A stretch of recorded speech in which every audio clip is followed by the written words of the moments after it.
শিক্ষা মন্ত্রণালয়ের নির্দেশনা অনুযায়ী জাতীয় শিক্ষাক্রম ও পাঠ্যপুস্তক বোর্ড ২০২৪ শিক্ষাবর্ষের ষষ্ঠ, সপ্তম, অষ্টম ও নবম শ্রেণীর শিক্ষণকালীন মূল্যায়ন ও বার্ষিক পরীক্ষার জন্য সংক্ষিপ্ত পাঠ্যসূচি প্রণয়ন, প্রশ্নের ধারা ও মান বণ্টন সংশোধন ও পরিমার্জন করেছে।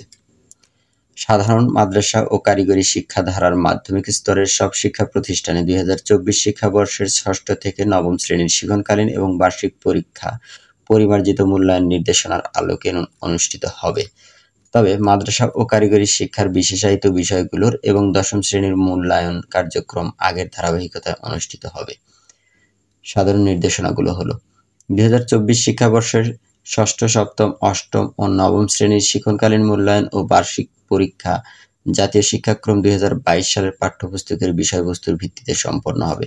মূল্যায়ন কার্যক্রম শিক্ষণকালীন মূল্যায়ন ও বার্ষিক পরীক্ষা দুটি ভাগে অনুষ্ঠিত হবে।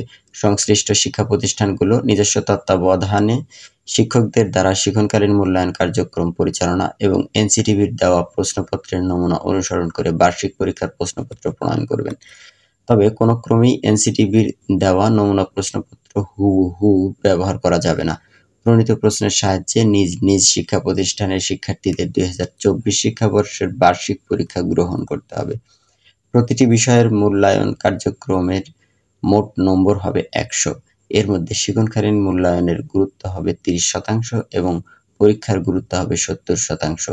বার্ষিক পরীক্ষার ফলাফল প্রস্তুত করার ক্ষেত্রে বিষয়ভিত্তিক জিপিএ নির্ধারণ পদ্ধতি অনুসরণ করতে হবে। শিক্ষণকালীন মূল্যায়নের নির্দেশনা: প্রতিটি বিষয়ে পাঠ্যপুস্তকে নির্দেশিত একক কাজ, জোড়ায় কাজ, পোস্টার প্রেজেন্টেশন সহ যাবতীয় কার্যক্রম শিক্ষণকালীন মূল্যায়ন আইটেম হিসেবে বিবেচিত হবে। শিক্ষণকালীন মূল্যায়ন পরিচালনার জন্য বিষয়ভিত্তিক নির্দেশনাগুলো যথাযথভাবে অনুসরণ করতে হবে। সংক্ষিপ্ত পাঠ্যসূচির অধীনে শিক্ষণকালীন মূল্যায়নের যেসব কার্যক্রম ইতোমধ্যে সম্পন্ন হয়েছে এবং যেগুলো সামনে সম্পন্ন হবে তার রেকর্ড যথাযথভাবে সংরক্ষণ করতে হবে। শিক্ষণকালীন মূল্যায়নের যাবতীয় কার্যক্রম বার্ষিক পরীক্ষা শুরুর আগেই সম্পন্ন করতে হবে। বার্ষিক পরীক্ষার বা মূল্যায়নের নির্দেশনা: বার্ষিক পরীক্ষা সংক্ষিপ্ত পাঠ্যসূচি অনুযায়ী প্রতিটি বিষয়ে ১০০ নম্বরের লিখিত পরীক্ষার মাধ্যমে অনুষ্ঠিত হবে। লিখিত পরীক্ষার মোট সময় হবে ৩ ঘন্টা। লিখিত পরীক্ষার প্রশ্নপত্র প্রণয়নের নির্দেশিকা, প্রশ্নের কাঠামো ও মান বণ্টন বিষয়ভিত্তিক নির্দেশনায় বিস্তারিত দেওয়া আছে।